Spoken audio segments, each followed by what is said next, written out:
Mesdames et messieurs, bonjour. Tout à vous souhaitant un très beau début de week-end. Je vous invite à suivre cette production sportive sur Kivu Morning Post TV. On connaît désormais l'affiche de la finale du tournoi de la paix à Guma. L'AS Kabasha a refroidi l'AS Dauphineur en rejoignant l'FC Guma Sport en finale. C'est jeudi 12 juin au stade de l'Unité. Depuis quelques jours, certains travaux sont visibles au stade de l'Unité. Simultanément avec la réfection du pourtour de l'air DG par du sable, les réverbères sont installés autour du stade pour assurer l'éclairage. Des premières actions des autorités de l'AFC M23 au stade de l'Unité. Coupe du président en République démocratique du Congo, l'FC Tanganyika tombe face à l'IS Jexcol et quitte la compétition. Un coup de tonnerre pour l'équipe qui occupe la 7e position au classement provisoire de la phase des play-offs du championnat national devant l'AS V-Club. Installez-vous confortablement pour les détails.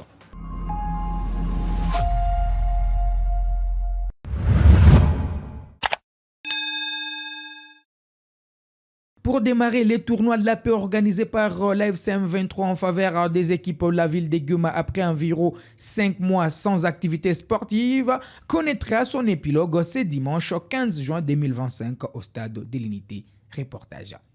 Lors de la deuxième demi-finale du tournoi de la paix disputé ce jeudi 12 juin au stade de l'Unité de Guma, l'AS Kabasha s'est imposé face à l'AS Dauphineur au terme d'une rencontre très disputée. 1-0, c'était le score au finish.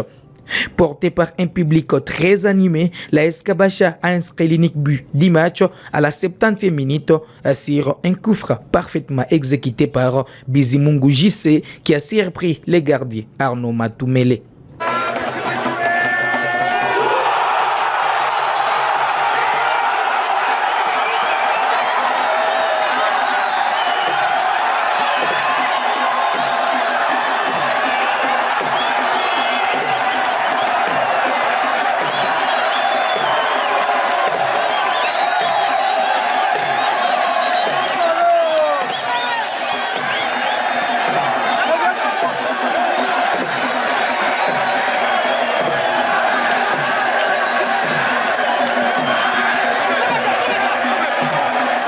Sur ce genre d'exercice, c'est habituellement les jeunes au milieu de terrain Alexis Chouma qui se distinguent.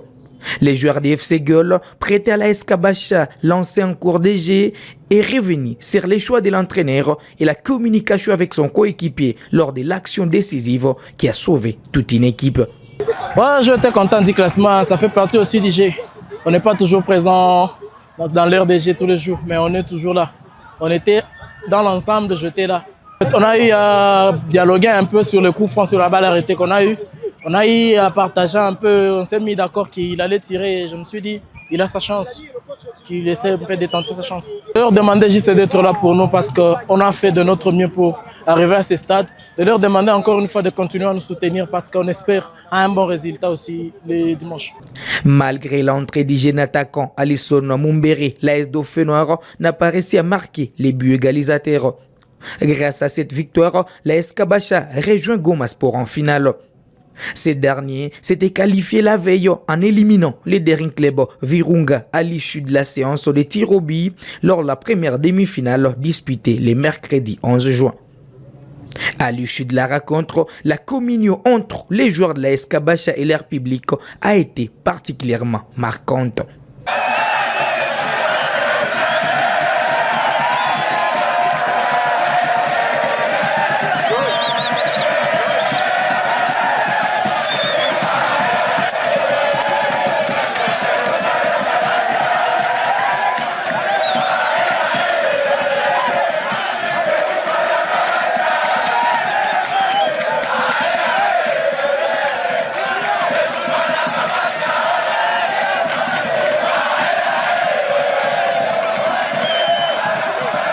Avant cette grande finale très attendue, la petite finale opposera l'AS Dauphineur au Daring Club Virunga ce samedi 14 juin, toujours au stade de l'Unité.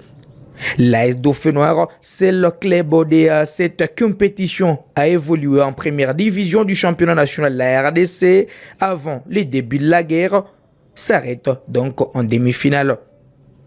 Une élimination acceptée sportivement par son capitaine, ni tout étonné malgré les regrets. Comme vous le constatez, comme vous le voyez, on attendait faire mieux, mais ça tourne en rond. Je crois, bravo à eux, ils ont mérité la victoire, ils ont été plus forts que nous, ça il faut le dire. Voilà pourquoi ils ont gagné. Une déception totale, oui, mais la loi du foot, ça a décidé autrement. En étant en Ligue première, une équipe de deuxième division qui nous a sortis en demi-finale, c'est normal. À noter que le vainqueur du tournoi empochera une récompense de $1000. Les finalistes malheureux recevra $850, les troisièmes 750, les quatrièmes $650 américains. Quant aux 3 clubs éliminés au premier tour, Gueule FC, les FC Mwangaza et les derniers clubs Espoir, ils répartiront chacun avec une prime de $500 américains. Allez, en ouverture du tournoi de l'appel dimanche dernier, les amoureux du football de Guema avaient demandé au gouverneur Bahati et Rasto l'amélioration des conditions du stade de l'unité, principalement en eau et en électricité. Sans trop de lésiner, la nouvelle autorité provinciale avait répondu favorablement à la demande des sportifs en promettant la réhabilitation de l'eau et l'installation de l'électricité, entre autres. Depuis quelques jours, certains travaux sont visibles au stade de l'unité, simultanément avec la réfection du pourtour de l'air DG par Dissable. Les réverbères sont installés autour du stade pour assurer l'éclairage. Des premières actions visibles des autorités de l'FC 23 au stade de l'unité. Ces dernières ont promis également la construction des vestiaires et l'agrandissement des gradins au stade de l'unité. Pour continuer, nouvelle surprise en Coupe du Président en République démocratique du Congo.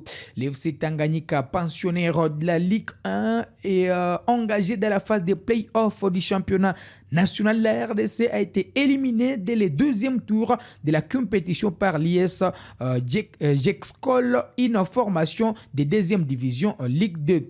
Le club de Kalemi s'est incliné sur les scores d'un 8-0 ce jeudi 12 juin 2025 dans ce qui restera comme l'une des grosses sensations du jour. Classé 7e des play-offs de la Lina Foot avec 15 points devant la SV Club, l'FC Tanganyika qui n'a plus son destin en main afin de finir dans les top 3, synonyme de qualification pour les interclubs de la CAF, espérer se relancer dans cette compétition parallèle.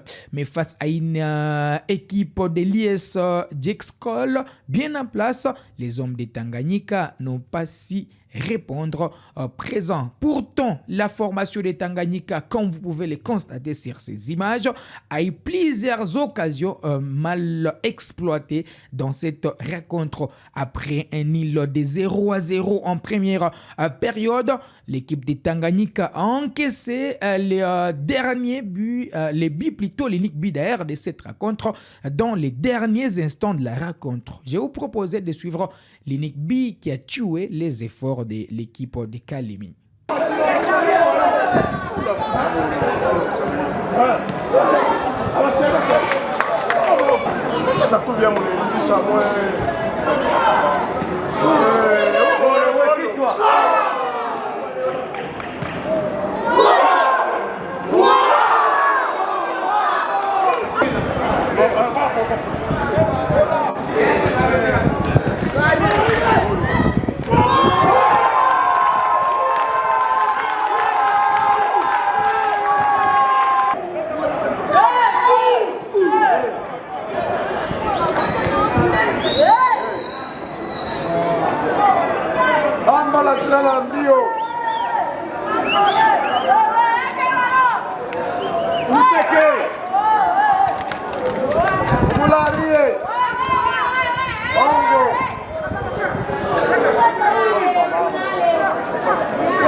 Allez, la journée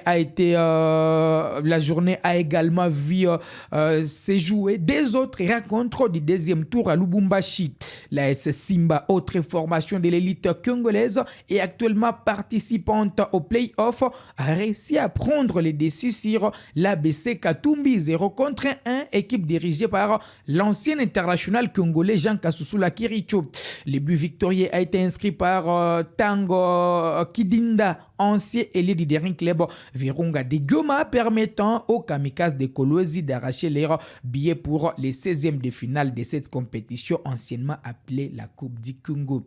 Dans les 3e matchs du jour, le FCWDF s'est imposé face à l'AS Saint-Luc sur le score de 2-1, validant également sa qualification. Pour rappel, le vainqueur de cette édition de la Coupe du Président rejoindra la 3e équipe du championnat national dans la prochaine édition de la Coupe de la Confédération de la CAF. Fin de ce numéro de Total Sport sur votre chaîne en ligne. On se fixe rendez-vous le lundi. Ça sera avec un plaisir très renouvelé.